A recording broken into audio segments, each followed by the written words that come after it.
Hello friends, आप सभी का बहुत बहुत स्वागत है हमारे चैनल HP नॉलेज गुरु में। दोस्तों, आज हम छत्तीसगढ़ मंडी उप निरीक्षक परीक्षा में पूछे गए सभी प्रश्नों के सही एवं सटीक उत्तर देंगे। पहले वीडियो में हमने हिंदी और अंग्रेजी और गणित के बारे में बता दिए हैं। अब बारी आती है जनरल नॉलेज सामान्य ज्ञान से, और जितने भी क्वेश्चन पूछे गए थे 46 से लेकर 100 तक के। अब चलिए सभी प्रश्नों के सही एवं सटीक उत्तर बताते हैं। तो यहाँ पर पहले नंबर के प्रश्न में है सूत्रीय विभाजन के व्यवस्थाओं को व्यवस्थित करें। तो दोस्तों, यहाँ पर कुछ अवस्थाएं दिए गए थे और इन सभी को आपको एक क्रम में व्यवस्थित करना था। तो इसका जो सही आंसर होगा वो आपका ऑप्शन बी का आएगा। चलिए सबसे पहले देखते हैं।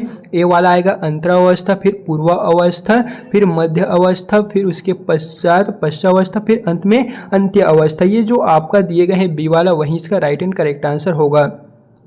फिर यहाँ पर 47 नंबर के क्वेश्चन में पूछा गया था जल परिवहन की सुविधा निम्न में से किस नदी पर है। तो हो जाएगा ऑप्शन नंबर ए सबरी। सबरी नदी पर जल परिवहन की सुविधा उपस्थित है।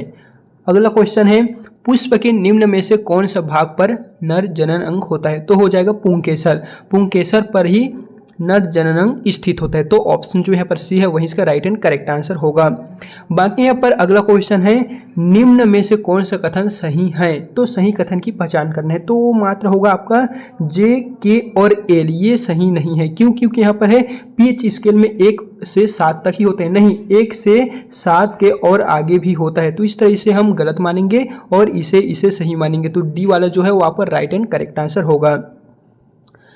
फिर यहाँ पर अगला क्वेश्चन में पूछा गया था इनमें से कौन खुद्दक निकाय में शामिल नहीं है। तो हो जाएगा option number A Vinaya Pitaka. Vinaya Pitaka जो है वो खुद्दक निकाय में शामिल नहीं है। बाकी धम्मपद, जातक, थेरी गाथा ये जो है तीनों सम्मिलित है। फिर यहाँ पर अगला क्वेश्चन में है 1979 से 1991 तक भारत के जो प्रधानमंत्री रहे हैं उन सभी को व्यवस्थित क्रम में करना है। सबसे पहले इस सन में कौन था और उसके पश्चात इस सन में कौन है, इस तरह आपको व्यवस्थित क्रम में जमाना था। तो इस तरह चलिए मिला के बताते हैं। सबसे पहला आपका आ जाएगा चरण सिंह, फिर इंदिरा गांधी, फिर राजीव गांधी, उसके पश्चात वीपी सिंह और लास्ट में आपका आ जाएगा चंद्रशेखर। तो ये जो आपका बी वाला दिए गए हैं वही आपका राइट एंड करेक्ट आंसर है। बाकी दोस्तों आपने कौन कौन से आंसरों को टिक किए हैं कमेंट में आप हमें बताते हुए चलिएगा।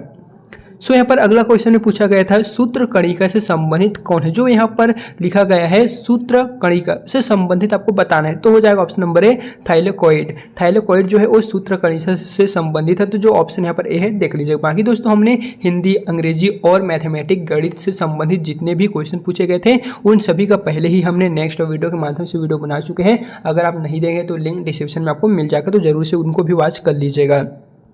अगला क्वेश्चन है निम्न में से कौन सी आरबीआई द्वारा अपनाई जाने वाली गुणात्मक जो यह शाखा है वो नियंत्रण रीति, यानी कि आपको रिजर्व बैंक ऑफ इंडिया के अनुसार जो अपनाई जाने वाली एक शाखा नियंत्रण रीति है उनकी पहचान करना है। तो हो जाएगा ऑप्शन नंबर डी नगद कोष अनुपात। ये जो है वो आपका राइट आंसर हो जाएगा। फिर यहाँ पर अगला क्वेश्चन में पूछा गया था निर्देश नीचे दिए गए कथन और कारण के लिए सही विकल्प का चुनाव कीजिए। कथन में पूछा गया था समुद्रगुप्त को लिच्छकवि दौहित्र के नाम से जाना जाता था और कारण है उनके पिता चंद्रगुप्त प्रथम ने लिच्छवी वंश की राजकुमारी कुमार देवी से विवाह किया था। तो हाँ दोस्तों, ये जो आपका कथन कारण है दोनों के दोनों करेक्ट है और कारण जो है वो कथन की सही स्पष्टीकरण कर रहे हैं। तो देख लीजिए आपका ए वाला ही राइट एंड करेक्ट आंसर होगा। अगला क्वेश्चन में पूछा गया था मानव विकास सूचकांक की जो धारणा है वो दी है। मानव विकास सूचकांक की धारणा दी है और दी गई है UNDP में। तो आपका जो यहाँ पर डे वाले दिए गए हैं वही आपका राइट एंड करेक्ट आंसर है। बाकी आपने कितने क्वेश्चनों को छोड़े हैं, कितने को अटेम्प्ट किए हैं कमेंट में बताते हैं, तो हम आपको नेक्स्ट वीडियो कट ऑफ पे प्रोवाइड कर देंगे। तो कमेंट में आप जरूर बताइए। सो यहाँ पर अगला क्वेश्चन में पूछा गया था मराठों और अंग्रेजों के मध्य हुई संधियों को काल अनुक्रम में व्यवस्थित करना है। सबसे पहले से शुरू करें। इस तरह यहाँ पर आपको व्यवस्थित करना है कि सबसे फर्स्ट कौन है। तो वो हो जाएगा ऑप्शन नंबर बी वाला। सबसे पहले आपका आएगा सूरत की संधि, फिर आपका आएगा सालबाई की संधि, फिर देवगांव की संधि, सुरजी अंजन गांव की संधि और लास्ट में आपका आ जाएगा राजपुर घाट की संधि। यानी कि जो यहाँ पर बी दिए गए हैं वहीं से आप अपने उत्तरों का मिलान कर लीजिएगा। बी वाला ही इसका राइट एंड करेक्ट आंसर होगा।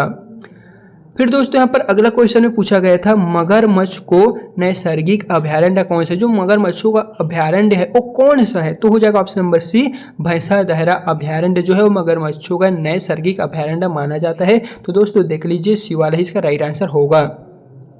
फिर यहाँ पर अगला क्वेश्चन में पूछा गया था पादप में फ्लोएम द्वारा किस पदार्थ का स्थानांतरण नहीं किया जा सकता, तो हो जाएगा आपका शर्करा। शर्करा जो है पादप में फ्लोएम द्वारा स्थानांतरण नहीं किया जा सकता। बाकी एमिनो एसिड, वाटर, सुक्रोज तीनों का हम उस पर स्थानांतरण कर सकेंगे। और यहाँ पर अगला क्वेश्चन में आ गया है निम्न को काल अनुक्रम व्यवस्थित करना है। जैसे कि यहाँ पर दिए गए हैं सभी को आपको अयोग्य योजनाएं हैं, तो उनको व्यवस्थित करने पर जो क्रम बनेगा वो आपका ए में दिए गए हैं वही बनेगा। कैसे में चलिए बताते हैं। सबसे पहला आएगा विश्वसनीय योजना, उसके पश्चात बम्बई योजना, फिर आपका आएगा योजना आयोग और राष्ट्रीय विकास परिषद, फिर नीति आयोग। यानी कि ये जो आपका ए में दिए गए आंसर है ऑप्शन है यही आपका राइट एंड करेक्ट आंसर होगा। सो यहाँ पर अगला नंबर का क्वेश्चन में पूछा गया है भारत का सबसे पुराना पेट्रोलियम उत्पादक क्षेत्र कौन सा है, तो हो जाएगा आपका डिगबोई। डिगबोई जो है वो भारत के सबसे पुराना पेट्रोलियम उत्पादक क्षेत्र है, एरिया है। तो देख लीजिए आप which is the oldest petroleum producing area of India, तो वो आपका ऑप्शन नंबर ए दिए गए हैं वहीं इसका राइट एंड करेक्ट आंसर हो जाएगा। फिर यहाँ पर अगला क्वेश्चन में पूछा गया था मुगल बादशाह जिसने मुहतासिबों की नियुक्ति की थी वो कौन था, तो हो जाएगा option number B Akbar. B Akbar जो है वो मुगल बादशाह थे जिसने मुहतासिबों की जो नियुक्ति थी वो की थी। तो देख लीजिए दोस्तों बी वाला ही इसका राइट एंड करेक्ट आंसर होगा। बाकी अगर हमने किसी क्वेश्चन के आंसर को आपको गलत बता दिए होंगे तो कमेंट में आप हमें सही आंसर जरूर बताइएगा। सो यहाँ पर अगला क्वेश्चन है ब्रह्म समाज से जुड़े जो लोग थे वो कौन कौन थे। ब्रह्म समाज से जुड़े लोगों की आपको पहचान करना है, तो वो हो जाएगा आपका देवेंद्रनाथ टैगोर और अक्षय कुमार दत्त और केशव चंद्र सेन। तो ये जो आपका सी में दिए गए हैं वही दोस्तों राइट आंसर होगा। जे, एल और एम ये जो ऐसे हैं जो ब्रह्म समाज से जुड़े हुए लोग के नाम से प्रसिद्ध है या फिर जाने जाते हैं। तो देख लीजिए आपका सी वाला ही इसका राइट एंड करेक्ट आंसर होगा। एंड यहाँ पर अगला क्वेश्चन है छत्तीसगढ़ के जलप्रपातों को उत्तर से दक्षिण क्रम में व्यवस्थित करें, यानी कि आप करेंगे नॉर्थ, साउथ, ईस्ट, वेस्ट। तो यहाँ पर है उत्तर से दक्षिण की ओर, यहाँ से आपको इस क्रम में आपको जो जलप्रपात है छत्तीसगढ़ के उन सभी को एकत्रित क्रम में जमाना है। सो चलिए यहाँ से जमा के बताते हैं। सबसे पहला आप पाएगा रसगंडा जलप्रपात, फिर केंदई जलप्रपात, फिर जतमई घटारानी जलप्रपात एंड गुप्तेश्वर जलप्रपात और लास्ट में आपका आ गया तीर्थगढ़ जलप्रपात। सो यहाँ पर आपका सी वाला क्वेश्चन का ऑप्शन जो यहाँ पर सी दिए गए हैं वही दोस्तों आपका राइट एंड करेक्ट आंसर जो है वो होने वाला है। तो देख लीजिए आपको वही राइट आंसर होगा। बाकी यहाँ पर नेक्स्ट क्वेश्चन में पूछा गया था संविधान सभा किस प्रावधान के तहत बनाई गई है। जो संविधान सभा है वो किसके तहत बनाई गई है, तो वो हो जाएगा option number C cabinet mission योजना के तहत जो है वो संविधान सभा के तहत यहाँ पर बनाई गई है। तो देख लीजिए कैबिनेट मिशन योजना ऑप्शन जो सी है वहीं इसका सही उत्तर हो जाएगा।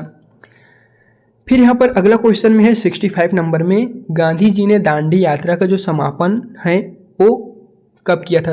गांधी जी ने दांडी यात्रा का समापन नमक बनाकर कब किया था, तो हो जाएगा ऑप्शन नंबर सी 6 अप्रैल 1930। 6 अप्रैल 1930 को गांधी जी ने दांडी यात्रा का समापन नमक बनाकर किया था। तो दोस्तों देख लीजिए सी वाला ही इसका राइट एंड करेक्ट आंसर होगा।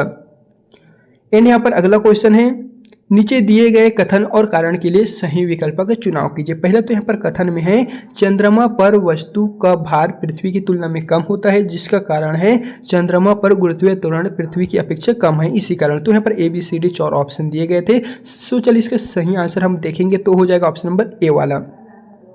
ए एस और आर दोनों सत्य है और आर ए इसकी सही स्पष्टीकरण है, यानी कि ये और ये दोनों के दोनों करेक्ट है और कारण कथन की सही स्पष्टीकरण कर रहा है। तो देख लीजिए ए में जो दिए गए ऑप्शन है वही दोस्तों इसका राइट एंड करेक्ट आंसर होगा। सो यहाँ पर अगला क्वेश्चन में पूछा गया था निम्नलिखित को सुमेलित कीजिए। जैसे कि यहाँ पर चलिए सुमेलित करके बताते हैं।